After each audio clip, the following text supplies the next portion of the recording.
tayo makisalo sa lamesa ng Diyos.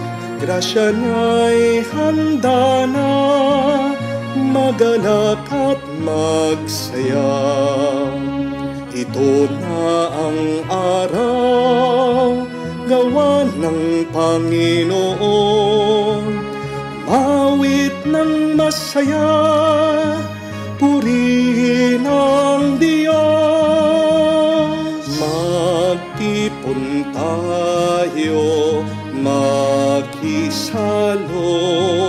sa lamesa ng Diyos. Grasya niya'y handa na, magalak at magsaya. Lamesa ng Diyos, magalak at masaya. Sa ngalan ng Ama, ng Anak at ng Espiritu Santo. Amen. Sumainyo ang Panginoon. At sumainyo rin. Mga kapatid, minsan pa tayo ay nagbabalik sa banal na misa para magpuri at magpasalamat sa Diyos. Hinihingi natin sa Diyos sa pamamagitan ng ating pagdarasal ang kanyang proteksyon. Laban sa bagyo. Laban din sa mga iba't ibang bagay na sumisira sa ating kaisipan, sa ating pagmamahal sa iba, sa ating pagnanais sa magpakabuti, at sa ating pangangatawan. Maraming bagay ang darating sa ating buhay para tayo ay ilayo sa Diyos. Mismo ang mga taong minamahal natin, minsan magiging hadlang sila o balakid sa ating pagmamahal sa Diyos o sa ating pagnanais na maging mabuti at banal. Hingin natin mga kapatid ang lakas at tulong ng Diyos pag tayo man ay makaranas ng mga pagsubok na ito. Naway tayo'y manatiling tapat sa Kanya dahil lahat ng ating lakas at buhay ay nanggagaling sa Kanya. Sa mga pagkakataon na kung saan pinagpalit natin ang Diyos, sa mga pagkakataon na kung saan hindi pa rin tayo natuto at nanatili tayong nabubuhay sa pagkakasala, magpakumbaba tayo, hilingin natin ang Kanyang awa, ang Kanyang pagpapatawad, para tayo muli ay makitang karapat-dapat makatanggap sa mga banal na misteryo. Inaamin ko Sa makapangyarihang Diyos at sa inyo mga kapatid, na lubha akong nagkasala sa isip, sa salita, sa gawa, at sa aking pagkukulang, kaya isinasamo ko sa mahal na Birheng Maria, sa lahat ng mga anghel at mga banal, at sa inyo mga kapatid, na ako'y panalangin sa Panginoong ating Diyos. kaawaan tayo na makapangyarihang Diyos, patawarin tayo sa ating mga kasalanan, patnubayan tayo sa buhay na walang hanggan. Amen. Panginoon, kaawaan mo kami. Panginoon, kaawaan mo kami. Kristo, kaawaan mo kami. Kristo, kaawaan mo kami. Panginoon, kaawaan mo kami. Panginoon, kaawaan mo kami. Manalangin tayo. Ama naming makapangyarihan, gawin mo lagi naming matapat na sundin ang loob mo upang kami wagas na makapaglingkod sa iyo sa pamamagitan ni Jesucristo kasama ng Espiritu Santo magpa sa walang hanggan. Amen. Pagbasa mula sa sulat ni Apostol San Pablo sa mga taga-Efeso. Mga kapatid, ako'y naniniklahod sa Ama na siyang pinagtutularan ng pagkama sa bawat sambahayan sa langit at sa lupa. Hiniling ko ayon sa kanyang kayamanan at kadakilaan na palakasin niya ang iyong buhay espiritual sa pamamagitan ng kanyang espiritu. Naway manaan si Kristo sa inyong puso sa pamamagitan ng iyong pananalig sa Kanya upang sa inyong pag-ugat at pagiging matatag sa pag-ibig, maunawaan ninyo kasama ng mga hinirang kung paano kadakila ang pag-ibig ni Kristo at naway makilala ninyo ang matingkalang pag-ibig na ito upang mapuspos kayo ng kapuspusan ng Diyos. Sa Diyos na makakagawa na higit kaysa lahat ng maaari nating hilingin at isipin sa pamamagitan ng kanyang kapangyarihan, naghahari sa atin. Sumakanya ang kapurihan sa pamamagitan ng simbahan at ni Kristo Jesus, magpakailanman. Amen. Ang salita ng Diyos. Salamat sa Diyos. Awit pag-ibig ng Diyos sa sangkalupa ay lubos. Awat pag-ibig ng Diyos sa sangkalupa ay lubos. Lahat ng matuwid dapat na magsaya dahil sa ginawa ng Diyos sa kanila. Kayo'y masunuri, magpuri sa Kanya. Ang Panginoong Diyos ay pasalamatan. Tugtugin ang alpa at awit ay saliwan. Awat pag-ibig ng Diyos, sangkalupa ay lubos. Panginooy tapat sa Kanyang salita at maasahan ang Kanyang ginawa. Minamahal niya ang gawang matapat. Ang pag-ibig niya sa mundo'y laganap. Awat pag-ibig ng Diyos sa sangkalupa ay lubos. Ngunit ang mga panukala ng Diyos ay mamalagit walang pagkatapos. Mapalad ang bansay Panginoong Diyos. Mapalad ang bayang Kanyang ibinukod. Awat pag-ibig ng Diyos sa sangkalupa ay lubos. Ang may takot sa Diyos at nagtitiwala sa Kanyang pag-ibig ay kinalinga. Hindi babayaang sila ay mamatay. Kahit magtagutom, sila'y binubuhay. Awat pag-ibig ng Diyos sa sangkalupa ay lubos.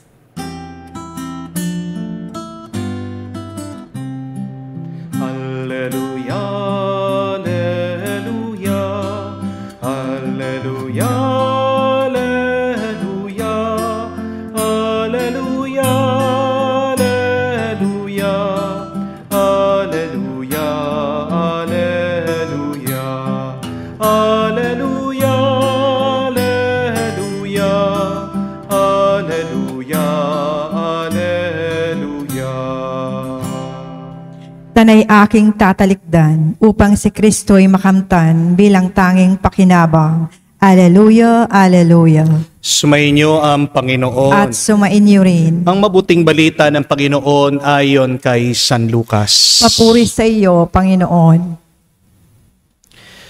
Nung panong yon, sinabi ni Jesus sa kanyang mga alagad, "Naparito ako upang magdala ng apoy sa lupa. At sana'y mapagningas na ito. May isang binyag pa na dapat kong tanggapin. At nababagbag ako hanggat hindi natutupad ito. Kalaban ninyo, pumarito ako upang magdala ng kapayapaan sa lupa. Sinasabi ko sa inyo, hindi kapayapaan, kundi pagkakabaha-bahagi. Mula ngayon, ang 5 katao sa isang sambayanan ay mababahagi. 3 laban sa 2, 2 laban sa 3. Maglalaban-laban ang ama at ang mga anak na lalaki, ang ina at ang anak na babae, at gayon din ang biyanang babae at manugang na babae." Mga kapatid, ang mabuting balita ng ating Panginoon. Pinupuri ka namin, Panginoong Heso Kristo. Magandang araw po muli sa inyong lahat. Isa po sa aking dasal at dalangin, lalong-lalo na sa ating mga kababayan ngayon, ay manatiling ligtas. Manatili po kayo sa inyong mga kabahayan sa gitna ng bagyo na dumadaan sa ating bansa. Please, keep safe and let us continue praying for one another. Amen? May tanong lang po ako sa inyo. Mahal niyo po ba ang inyong sarili? Do you love yourself? Yes or no? Yes. Di po ba? At kung mahal niyo po ang inyong sarili, ito po ang gusto kong tandaan niyo. Huwag na huwag niyong ipipilit ang inyong sarili sa mga taong ayaw sa inyo. Amen? Kung mahal nyo ang inyong sarili, huwag niyong ipagsasaksakan ang inyong sarili sa mga taong hindi kayo mahal. Itatak niyo po yan sa inyong isip at puso. That we are not meant for everybody. Hindi tayo para sa lahat. Kahit naman po ang ating Panginoong Hesukristo, yan ang tinuturo sa atin sa Ebanghelyo. Sabi niya, dumating siya hindi para magdala ng kapayapaan, pero kung hindi, pagkakabaha-bahagi. Jesus came to bring division. Because we are not for the world. We are for God. Dahil tayo ay para sa Diyos, sigurado ang mga tao na nabubuhay dito sa mundo, ang mga tao na para sa mundo, kamumuhian tayo. Naiintindihan ni Jesus na hindi naman siya mamahalin ng lahat. Nauunawaan ni Kristo, hindi niya mapapasaya ang lahat. Alam ng Panginoon, hindi naman lahat ay magugustuhan siya. At sabi pa nga po ni Jesus, dahil sa kanya mag-aaway-away daw ang mga magulang sa kanilang mga anak, mag-aaway-away, hindi magkakaintindihan ang mga magkakapatid, hindi daw po magkakasundo ang mga magkakamag-anak. Sadyang ganyan ang buhay. Meron kang kasangga, meron kang kaaway. Oo, mahalin niyo po ang inyong mga kaaway, ang inyong mga kalaban. Pero hindi natin obligasyon na pasayahin sila. Amen? Understand that you should love your enemies. You should pray for those who persecute you. And yet, it is not your obligation, it is not your responsibility, it is not your job to make them happy. Mga kapatid, unawain niyo po ito. Sayang lang ang oras, ang panahon mo, ang lakas mo kung pinapasaya mo ang mga kaaway mo. Kahit na anong gawin natin, dahil ayaw nila tayo, hindi natin mapapasaya ang mga taong ito. Amen? No matter what you do, even if you did your best, because they are your enemies, because they do not like you, they will not love you, they will not praise you. Amen? But even if you did something wrong, even if that you have shown your worst character with your true friends, they will love and accept you. Amen? Mga kapatid, maiksi lang po ang buhay. Life is short. Hindi naman lahat ng mga tao mapapasaya mo. Hindi naman lahat ng tao makikilala ka, maaalala ka, matatandaan ka, at papahalagahan ka. Learn to be okay with that. Learn to be comfortable with that. Ang pinakamadaling gawin ay yung pasayahin natin ang ating sarili at pasayahin natin ang Diyos. Bago mo i-please yung ibang tao, bigyan mo naman ng oras ang iyong sarili. Alagaan mo naman ang iyong sarili. Bago mo i-please ang ibang tao, ang tanong, ang Diyos ba, pleased ba siya sa iyo? Isang pagkakamali po natin yan. Pilit nating binabago ang ating sarili para sa iba, para matanggap nila tayo. Hindi po ba? Oo, baguhin mo ang iyong sarili. Oo, magsumikap ka na magpakabuti ka. Pero sana ang dahilan mo para sa sarili mo, para sa Diyos, hindi para sa ibang tao. Dahil minsan kahit na anong gawin mo, may makikita at makikita silang mali o butas sa iyo. Amen? Bakit ba hindi natin matanggap ito? Na kung ayaw ka, ayaw ka. Isa sa mga bagay na nakakapagbigay ng pagod sa ating buhay yan. Yung sinusubukan mo na pasayahin ang iba. Isa po yan sa mga nakakapagbigay ng hirap at bigat sa atin sa buhay. Yung ginagawa mo ang lahat para magustuhan ka nila. My dear friends, may we learn to walk away from people who do not value us. May we learn to walk away from people who do not add value to our life.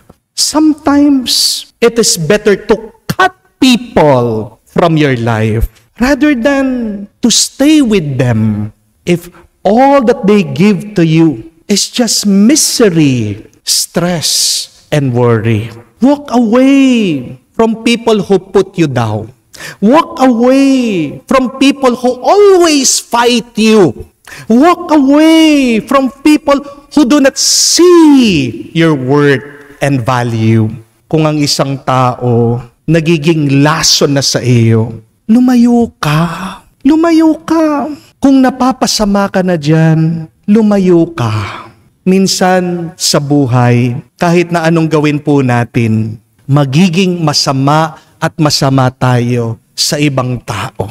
Whatever good you do, even if you have been very good and kind to them, sometimes people will see you as the bad guy. People will treat you as the villain. People will see you as their enemy in their story. Kung nga po si Jesus, di ba, ang bait-bait na niya, matulungin. Diyos na yan, nagpapakita na nga ng mga milagro, nagtuturo sa mga tao. Wala naman siyang masamang mithiin, pero sa mata ng mga Hudyo, siyang mali, siyang masama, siyang kaaway, siyang kalaban. Ikaw pa kaya na may pagkukulang? Ikaw pa kaya na hindi naman perpekto at makasalanan? Sigurado, merong taong hindi magkakagusto sa iyo kahit na ginagawa mo yung makakaya mo. Kaya mga kapatid, huwag po kayong magtaka. Kahit na matulungin ka sa kapitbahay mo, meron at meron pa rin siyang masasabi sa iyo. Kahit na sipagan mo sa trabaho mo, meron at meron pa rin na katrabaho mo na tinitignan ka bilang karibal nila. Kahit na naging tapat ka o napakabuti mo, minsan, meron at meron pa rin na magsasabi sa iyo na ikaw ay isang banal na aso. Hindi po ba? Hindi kawalan sa atin ang mga taong ayaw sa atin. Tandaan niyo po yan. Huwag kang malulungkot kung man ikaw ay iiwan nila.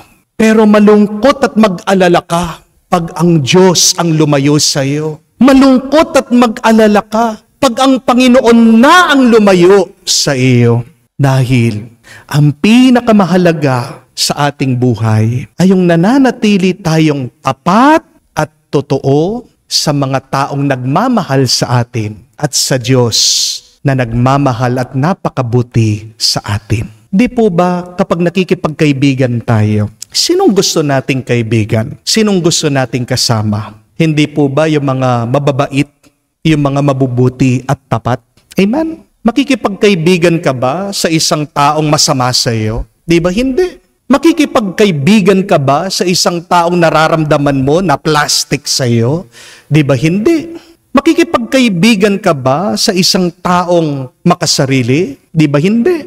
Kaya huwag mong ipipilit ang iyong sarili sa ibang tao na ayaw naman manatili sa buhay mo. Kung nga ang Diyos, hindi niya pinilit ang kanyang pagmamahal sa atin. Nagyayaya ang Diyos na makiugnay ang tao sa Kanya. Pero hindi niya pinwersa ang tao na manatili sa relasyon kasama niya. Huwag na huwag niyo pong hahabulin ang mga taong ayaw manatili sa buhay niyo.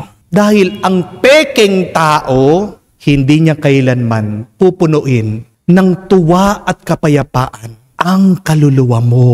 Kapag pinilit mo ang sarili mo sa iba, mapapagod ka, magiging bitter ka, at sasaktan mo lang ang iyong sarili.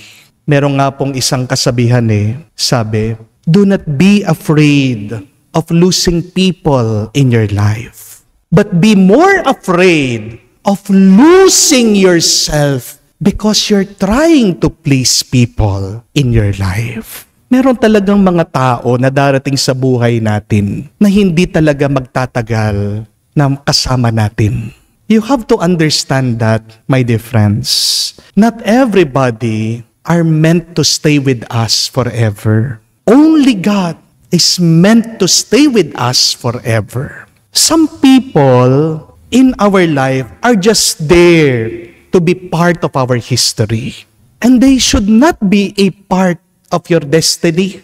Naunawaan niya po ba? Kailangan po nating suriin. Kailangan nating ihiwalay. Sino ba yung mga tao na nandyan sa buhay ko para maging parte lang ng aking kasaysayan? At sino yung mga tao na nandyan kasama ko para maging parte ng aking tadhana? If a person is there to be part of your history, it means you learn from them. But if a person is there to be part of your destiny, they are there to help you grow. Amen? Kung ayaw sa iyo ng tao, wag mo naman siyang gawing tadhana mo. Kung hindi gusto ng tao sa iyo, ituring mo siyang kasaysayan mo. Mga kapatid, tularan niyo po ang mga puno. Tularan niyo po ang mga halaman. Ang halaman, pagpatay na yung dahon niya, hahayaan niya na mahulog. Ganyan din po sana pagdating sa ating buhay. Pagpatay na ang relasyon, kailangan matuto tayo na bitawan ito, hayaan natin na mawala na ito sa ating buhay. Tutulungan naman tayo ng Diyos. Huwag tayong mag-alala. Do not keep the dead leaves in your life. It means do not keep people who are a hindrance to your dreams, who do not help you to grow spiritually. Learn from the trees. Allow them to go. Allow them to fall off from your life. There is nothing wrong with division and separation, especially if they help us grow and to become more holy. Kaya nga po, kung ang mga tao sa buhay mo ay hindi na talaga nakakatulong sa iyo at hindi na nakakatulong sa iyong pagpapakabanal, hey, it's time. Panahon na para lumayo-layo ka na sa kanila at tigilan mo na ang pagpiplease sa kanila. Napakaganda po nung sabi ni Ed Sheeran, yung pong musikero, yung sikat na kompositor, sabi niya, I can't tell you the key to success. I don't know the key to success. But what I know is the key to failure. And the key to failure is trying to please everyone. Baka kaya nalulungkot ka, baka kaya nabibigatan ka, pagod ka na sa buhay mo. Pag-aralan mo, pansinin mo, suriin mo ang buhay mo ngayon. Baka imbis na minamahal mo ang Diyos, imbis na ang Diyos ang dapat i-please mo o pasayahin mo. Baka naman ang ibang tao ang pinapasaya mo, ang sinusubukan mo, ang ginagawa mong lahat para magustuhan kanila. Kung gusto mo ng mas kakaunting pagod at lungkot, bakit hindi mo subukan? Tigilan mo na. Napasayahin mo ang mga taong ayaw sa iyo at unahin mo araw-araw.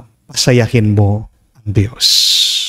Magkakaroon man po tayo ng mga kaaway sa buhay. Magkakaroon man tayo ng mga taong ayaw sa atin. Pero okay lang yan. Basta ang pinakamahalaga, pinakaimportante, ang Diyos kasangga mo. Ang Diyos kasama mo. Dahil pagkasama mo ang Diyos, kumpleto ang buhay mo. Amen? Amen. Maraming dumarating sa atin ng mga pagsubok at suliranin, subalit bunga ng ating buong pagtitiwala sa kalooban ng Diyos Ama. Patuloy tayong nananalig na hindi siya nagkukulang sa kanyang pangako. Ating sabihin, Panginoon, dinggin mo kami. Panginoon, dinggin mo kami.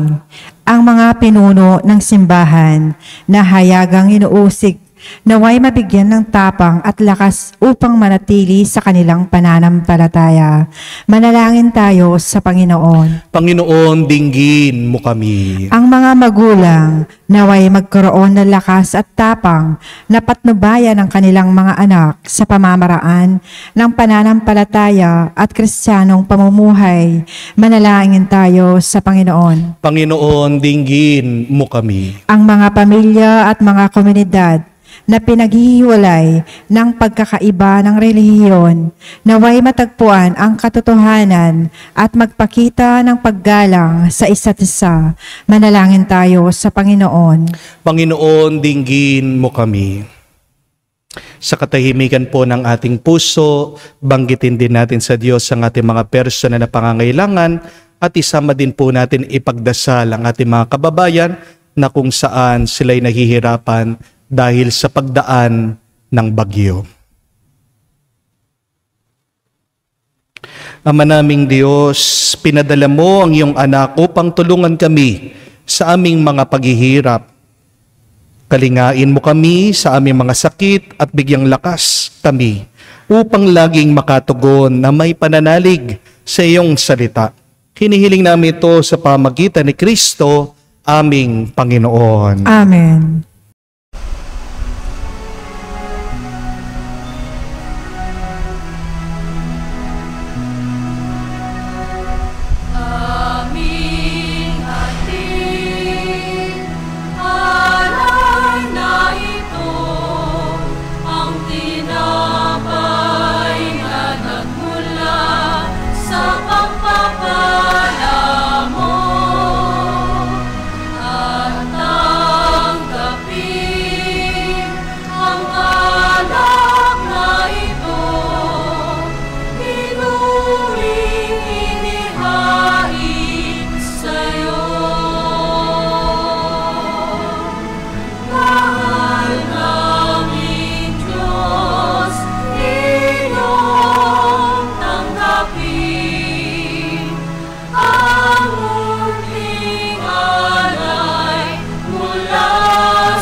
Manalangin kayo mga kapatid, para ang ating mga paghahain ay kalugdan ng Diyos sa mga makapangyarihan.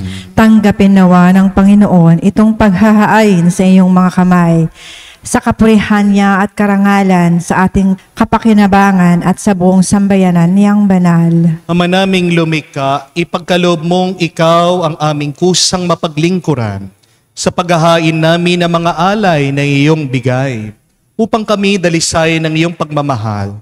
Sa paglilingkod namin ngayon, ginaganap ang banal na pagdiriwang sa pamagitan ni Jesucristo, kasama ng Espiritu Santo, magpa sa walang hanggan. Amen. Sumainyo ang Panginoon. At sumainyo rin. Itaas sa Diyos sa inyong mga puso at diwa. Itinaas na namin sa Panginoon. Pasalamatan natin ang Panginoong ating Diyos. Marapat na siya ay pasalamatan. Ama naming makapangyarihan, tunay nga marapat ikaw ang aming pasalamatan. Kinalulugod mong likhain ang sanlibutan na iyong pinagbabago at dinarangal. Kaya't sa pamamagitan ng iyong anak na kinalulugdan, kaya't utang na loob ng iyong mga tinatangi at ng mga banal na kapiling mo lagi, ang iyong paggiliw at pagkakandili. Kaya kaisa na mga anghel na nagsisiawit ng papuri sa iyo, nang walang humpay sa kalangitan, kami nagbubunyi sa iyong kadakilaan.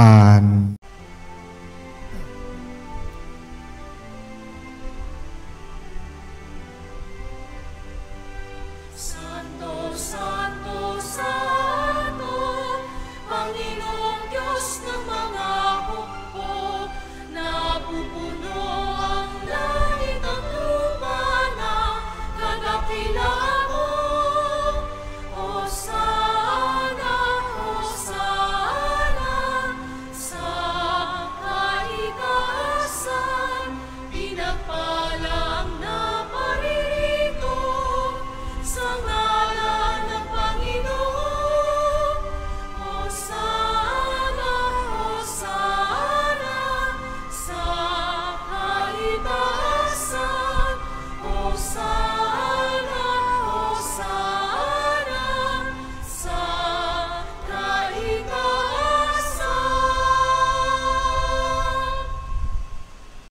Ama naming banal, ikaw ang bukalanta ng kabanalan.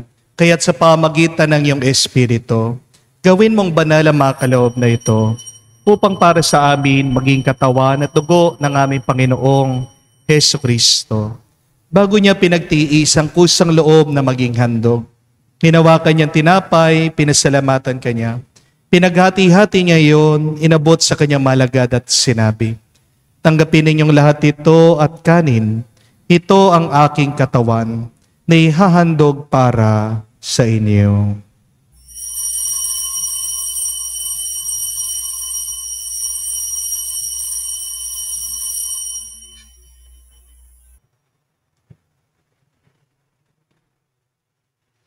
Gayon din naman nung matapos ang hapunan, hinawakan niya ang kalis. Muli kanyang pinasalamatan. Inabot niya ang kalis sa kanyang malagad at sinabi, "Tanggapin ninyong lahat ito at inumin. Ito ang kalis ng aking dugo, ng bago at walang hanggang tipan. Ang aking dugo na ibubuhos para sa inyo at para sa lahat, sa pagpapatawad ng mga kasalanan. Gawin ninyo ito sa pag-aalaala sa akin."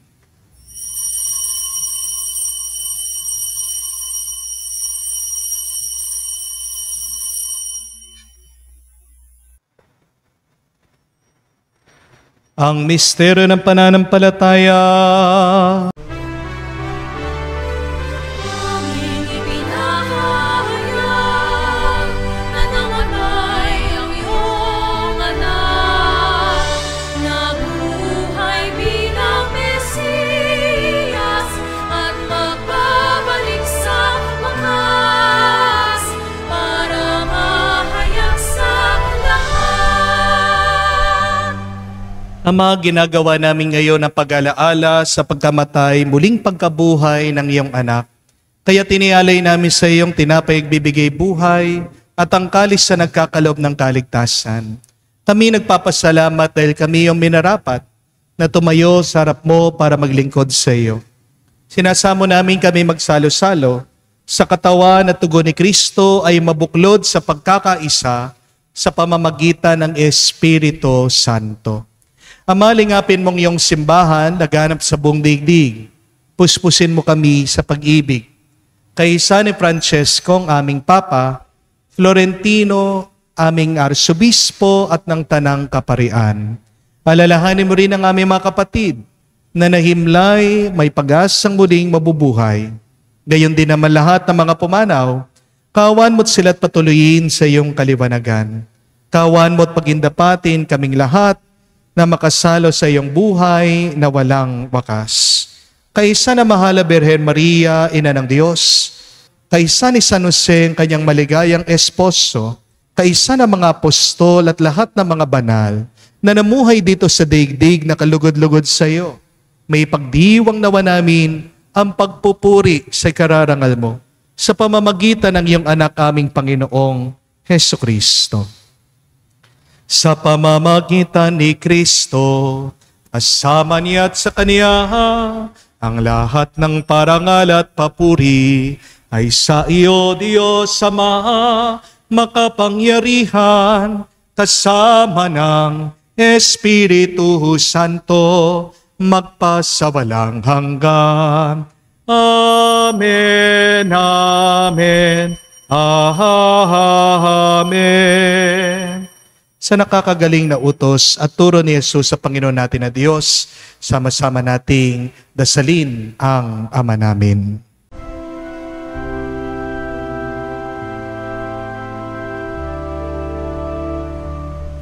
Ama namin, sumasalangit ka, sambahin ang ngalan mo, mapasa amin ang kaharian mo,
Hinihiling namin kami, Adya, sa lahat na masama, pagkalooban ng kapayapaan araw-araw, iligtas sa kasalanan, ilayo sa lahat ng kapamakan, samantalang aming pinanabikan ang dakilang araw ng pagpapahayag ng tagapagligtas naming si Hesukristo. Sapagkat iyo ang kaharian at ang kapangyarihan at ang kapurihan magpakailanman. Amen. Panginoong Hesukristo, sinabi mo sa iyong mga apostol, kapayapaan ang iniiwan ko sa inyo, ang aking kapayapaan binibigay ko sa inyo.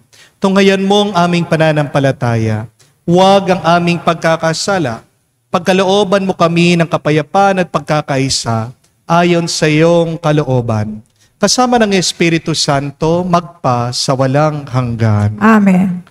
Kapayapaan ng Panginoon ay laging sumainyo. At sumainyo rin. Magbigayan po tayo ng kapayapaan sa bawat isa. Pisuin niyo po, kapayapaan po sa inyong lahat.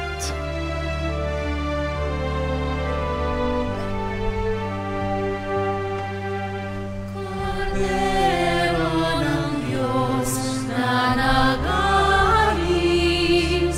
ng mga kasalanan ng sanlibutan, maawa ka sa amin. Maawa ka sa amin. Cordero ng Diyos na nag-aalis ng mga kasalanan ng sanlibutan, maawa ka sa amin. Maawa ka sa amin. Cordero ng Diyos na nag-aalis ng mga kasalanan ng sanlibutan, ipagkaloob mo sa amin ang kapayapaan. Mga kapatid, narito ang ating Panginoong Hesukristo, ang Kordero ng Diyos, nag-aalis sa mga kasalanan ng sanlibutan. Mapalad tayong lumalapit sa piging ng Kordero. Panginoon, hindi ako karapat-dapat na magpatuloy sa iyo, ngunit sa isang salita mo lamang ay gagaling na ako.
Lumuhod po tayo para sa Oratio Imperata, para sa paghinto ng ulan at baha. Panginoon, sa hudyat ng iyong salita, Sumusunod ang hangin at dagat. Iunat mo ang iyong mapagpalang kamay upang huminto na ang ulan at ang pagbaha. Lingapin mo ang aming mga kapatid na ngayoy giniginaw, nagugutom at lubog sa baha. Pawiin mo ang lahat ng aming mga takot at pangamba. Imulat mo ang aming mga mata at buksan mo ang aming mga puso upang makatugon kami sa mga pangangailangan ng bawat isa. Hinihiling namin ito sa ngalan ni Kristo, aming Panginoon. Amen. Birhen ng Santo Rosario, Panalangin ipanalangin mo mo kami. kami. Santo Cristo del Perdon, kaawaan mo kami. Tumayo po tayo. Manalangin tayo. Ama naming mapagmahal, gawin mo sa aming banal na pakikinabang. Kami ngayon ay iyong matulungan at mahubog para mamuhay sa kalangitan. Sa pamagitan ni Jesucristo kasama ng Espiritu Santo, magpa sa walang hanggan. Amen. Kung meron tayong isang kasalanan o pagkukulang, ano? Yung hindi natin makalimutan, yung mga taong ayaw sa atin. Yung kahit na pagkatagal-tagal na hanggang ngayon, nandyan pa rin sa isip at puso natin ang mga kaaway natin. Bakit palagi nating inaalala, inuunawa, iniisip, yung mga taong hindi naman tayo mahal? Ang kasalanan natin dyan, ang Diyos, mahal na mahal niya tayo, pero hindi man natin siya naiisip, hindi man natin siya natatandaan o inuunawa madalas. Hindi po ba? Baliktarin natin.